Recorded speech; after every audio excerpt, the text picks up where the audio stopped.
pagi semuanya. Kali ini bertemu dengan Miss Eko.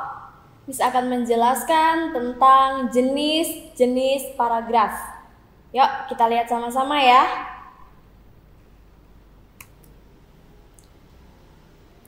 Jenis-jenis paragraf itu ada 3. Yang pertama, paragraf deduktif.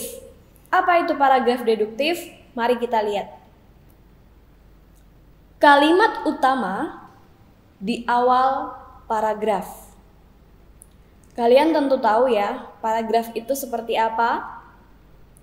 Kemudian, kalau kalimat utama itu inti atau pokok dalam sebuah paragraf tersebut. Kita lanjut, dimulai dengan kalimat pernyataan umum dan dilanjutkan dengan uraian atau penjelasan khusus. Jadi, kalimat utama ini itu berada di awal. Hanya satu kalimat yang paling awal. Satu kalimat ya, ingat. Berarti sisanya dalam sebuah paragraf itu merupakan kalimat penjelas atau penjelasan khusus secara rinci yang menjelaskan kalimat utama tersebut. Kira-kira seperti itu. Mari kita lihat contohnya. Contoh paragraf deduktif. Vitamin C mempunyai peran penting dalam kehidupan dan aktivitas manusia karena terbukti memberikan banyak manfaat. Selain berperan dalam pembentukan kolagen di dalam tubuh, vitamin C juga berperan meningkatkan daya tahan tubuh melawan infeksi dan stres. Vitamin C pun meningkatkan energi dan fungsi sel darah putih yang berperan sangat penting dalam sistem kekebalan tubuh. Kalian lihat kalimat yang warnanya merah, itu merupakan kalimat utama. Karena kalimat tersebut hanya membicarakan peran penting loh, banyak loh manfaatnya, tetapi tidak dijelaskan apa itu manfaatnya. Maka kalimat penjelasnya atau penjelasan khususnya berada di kalimat berikutnya atau kalimat yang kedua dan seterusnya sampai habis dalam satu paragraf tersebut. Lanjut, berikutnya yang nomor 2. Paragraf induktif. Apa itu paragraf induktif? Kalimat utama di akhir paragraf. Ingat ya, satu kalimat utama itu berada di paling akhir dalam sebuah paragraf tersebut. Dimulai dengan pernyataan khusus dan diakhiri dengan pernyataan umum. Jadi, paragraf induktif ini dimulai dengan uraian-uraian terlebih dahulu, rinci-rincian terlebih dahulu. Baru kalimat yang paling terakhir itu merupakan kalimat utama atau kesimpulan. Lanjut ya, kita lihat contoh paragraf induktif.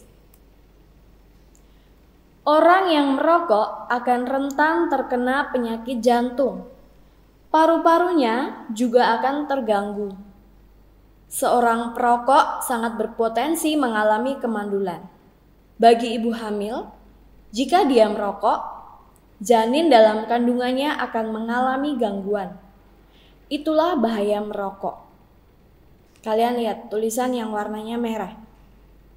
Itu merupakan kalimat utama. Dan kalian lihat kalimat yang pertama sampai sebelum tulisan warna merah. Itu merupakan penjelasan bahaya-bahaya merokok. Maka kesimpulannya, ya ini yang tulisannya berwarna merah. Itulah bahaya merokok. Lanjut ya, yang ketiga. Paragraf campuran. Apa itu paragraf campuran? Ini agak berbeda dengan paragraf yang pertama dan kedua tadi. Karena merupakan campuran, maka kalimat utamanya berada di awal dan akhir paragraf. Ada dua berarti ya. Kok bisa? Bisa. Tetap kalimat utama itu tetap yang di awal. Sedangkan yang di akhir itu merupakan penjelas atau penegas dari kalimat utama yang berada di awal tadi ya. Kemudian dimulai dengan pernyataan umum, dilanjutkan dengan pernyataan khusus, dan diakhiri dengan pernyataan umum. Tentu sudah terbayang kan? Pernyataan umum, pernyataan khusus, pernyataan umum. Jadi kalimat utama, lalu penjelasan-penjelasan, lalu kalimat utama lagi. Kita lihat contohnya supaya lebih jelas.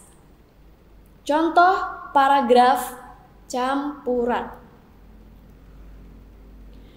Keistimewaan bercocok tanam dengan hidroponik adalah tanaman akan dipacu tumbuhnya sehingga masa panen dapat dipercepat.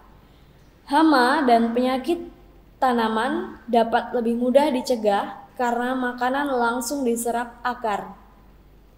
Mutu sayuran dan buah yang dihasilkan juga bagus.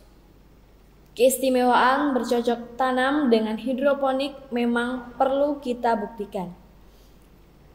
Kalian lihat kalimat yang pertama itu membicarakan tentang keistimewaan bercocok tanam dengan hidroponik. Lalu kalimat yang kedua dan ketiga itu merupakan penjelasan keistimewaannya itu apa-apa saja sih. Nah, kalimat yang paling terakhir ini yang mendukung atau yang memperkuat dari kalimat utama yang berada di awal tadi. Kalimat yang terakhir ini membicarakan bahwa keistimewaan itu perlu kita buktikan. Berarti dia mempertegas kalimat utama ya, yang di awal tadi.